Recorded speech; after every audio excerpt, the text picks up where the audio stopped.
Hi everyone, how it's going? So in this video, I won't tell you which kind of suitcase is better to buy. However, I know from my own experience it's better to have not plastic ones with 4 wheels and the pocket on the outside. In this video, I also won't tell you on which days of the week is better to buy tickets. However, I heard that it's better to do on Tuesdays for some reason. In this video, you will know how to travel like a pro. Just trust me guys, I've been traveling since I was 4. However, this year it was 6 countries, 12 cities within the past 4 months. That's crazy for me. Like, I don't know, probably you travel more, but trust me, like for me, that was a lot. And I learned so much that I thought maybe it's gonna be useful for somebody else too. Those tips, they come in no particular order, so stay tuned to make sure that you don't miss anything, and something new for you, probably something new for you.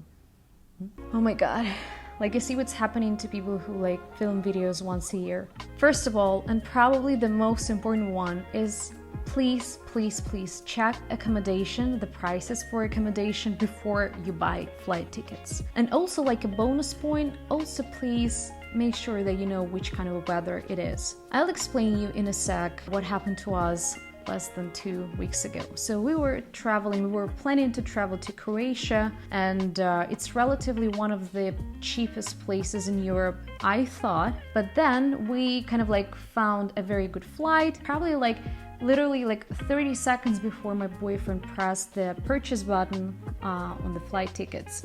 I decided to check Airbnb prices, and that was hell of I don't want to like use any swearing words in this video, but that was very bad. Just because it's summer season and a lot of people travel on vacation, apparently Croatia becomes more expensive than Dubai. We had to change our plans then. So the conclusion from that story is that first, please check prices for accommodation, and only after that, you can check the flight tickets. Obviously, like, it's better to do both at the same time, but if you're doing this on your own especially, just use this strategy. Don't make our mistakes. The second point comes kind of like from the first point, is that if you're trying to find affordable accommodation, especially long term, never resort to places like Airbnb and Booking.com. It's very obvious that they try to make money out of people who don't know any other services.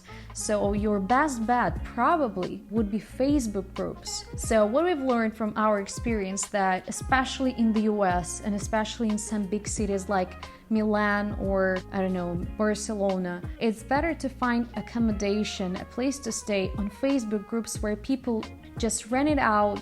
Obviously, it's not that safe, so you have to make sure that the person is reliable. You can talk to them, you can call them. Those people, they want to sublease their apartment without all those things like, calling the landlord and notifying them about that. Or probably they don't want to have those taxes or contract problems, and a lot of them use Facebook groups. And you can find amazing apartments there, actually, even better than the one that you can find on Airbnb, and the prices would be lower. And especially for long term, I would recommend you finding like the local website. Every city, every country has their own local websites for long-term rental, and the prices would be so much different from Airbnb. You can just do a little bit of more research, or maybe ask friends if you have in another city, and they would definitely tell you that it's not Airbnb or Booking like the places to rent from. Another point is something that I didn't do myself yet, but I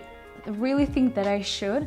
It's invest into AirTags or any other kind of device that will be able to track your suitcase if it's get lost. The second part of that advice would be also to have LinkedIn Premium. So the reason for those two completely different things from the first sight, they actually have a lot in common in terms of the result. We were traveling from Israel to Cyprus. Our baggage suitcases got lost 2 out of 3, and we were in Cyprus just for a week. So if it didn't get delivered by that week, we just have to kind of like notify the company that we're already in a different country. And because of the COVID, a lot of staff got fired, or maybe they just left. So there is like a huge staff shortage, especially now in Europe. And what we've learned is that if you have LinkedIn Premium, that's what we did when we lost our luggage and the company was completely useless. We messaged every single CEO, manager, even like we got to the pilot of the company that we were flying with, the airline company. And that really helped us to get in touch with real people who can make real change. Also, like if we had AirTags, at least we could track their location, because there was no guarantee that they were in Israel by the time like we realized that they're lost. Especially now, as I've said, because of the COVID restrictions and COVID staff shortage, the situation is kind of like crazy. So if you have LinkedIn Premium and you are able to message any person out there on the platform, you can actually get in touch with people who can make some sort of difference in your situation. Of course, if you have insurance, it's something that you can rely on, but honestly, it's much better to find your suitcase rather than just to lose it completely and just get some money for that. So that would be my point. Invest into AirTags or any other similar device that you can probably find much cheaper on Amazon or AliExpress, and purchase LinkedIn Premium in case something happens, because you can get to people, message them, call them, and probably they will be able to help you. The next point is probably one of the most difficult to do, especially if you're a girl who likes to, dress well and you want to have half of your wardrobe taken with you. That's the mistake that I did the last time. We knew that we're going to travel a lot. As I said, it was around maybe 6 countries, but I was so sure that I won't buy anything, so I packed exactly 23 kilograms. So that was the max on our first flight, and I was so sure that I won't get anything. I'll just maybe get even rid of some cosmetic products that weigh a lot. But no, it's not the case. You will always buy something new, like it's inevitable. A lot of airlines, especially lower cost airlines, sometimes the cap for the check-in baggage is just 18 kilograms. So it's not even 23, it's 18. And I think from my personal experience, I would advise you, especially girls, trust me, those dresses are beautiful, but you can find a beautiful dress, a cheap dress on a fast fashion brand website anywhere in the world in case you urgently need something beautiful. So what I'm trying to say, try to pack around 17-18 kilograms max, just in case your next flight, next airline would be, the cap of 18 or even less, and you would have to pay extra for your extra weight on your luggage. So never do 20 or 23 because it's too much. And sometimes you buy things, you always buy new things, and that's inevitable. So try to pack as less as you can. And if you truly want to travel more, or if you want to travel the world, my next advice would be, don't be lazy. Sign up for those reward programs or loyalty programs that airline that you are flying with offers you, because you never know which next airline is going to be. At the end of the year, you would have so many points that you would be able to upgrade to a business class on your next flight, or maybe to have some sort of a bonus that you can use in the future. And it just takes around maybe 2 or 3 minutes of your time, 5 max. But you will thank yourself in the future when you realize that you have collected 10,000 points and now you can upgrade to a business class or get a free flight to Paris. Paris sounds very nice. And the next point is rental cars. I think it's my 6th point.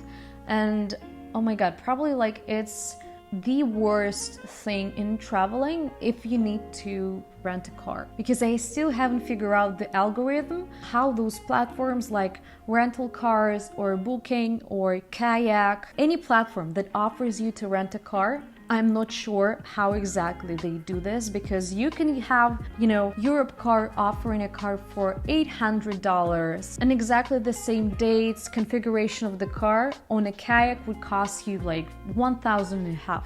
And it's exactly the same car, exactly the same rental company, but the prices for the same dates are insanely different. And that's why you really have to invest some of your time into figuring out the best option. Because it's not about the quality of the car or even the quality of the rental company. It's about something that I still don't know. If you know, please comment down below and tell me, explain me. Please do that, because I'm still not sure how they figure out their prices. What I do know is that, especially in the US, there is a really good service called Turo, and it's something that I've used a lot of times when I was traveling to the States. And it's great just because ordinary people can rent out their own cars for much less prices without any fees, and it's very, very affordable. You can find exactly the same car that would cost you an like Europe car for $1,000 or pounds or whatever currency you use.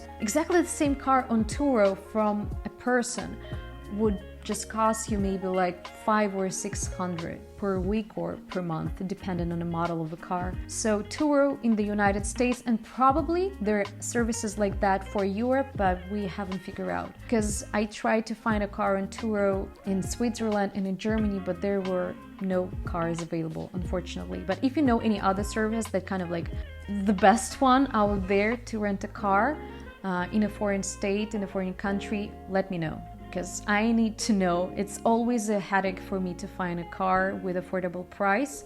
So yeah. And last but not least is you can always find friends, information on the websites, especially made for digital nomads, because now a lot of countries like Croatia, Malta, I think even Spain, they offer digital nomad visas, because a lot of people work remotely now, they don't want to pay taxes. And it's a huge number of people who travel a lot whilst they're working online. So this digital nomad community created a lot of websites. And one of them I recently found out about, Nomad List.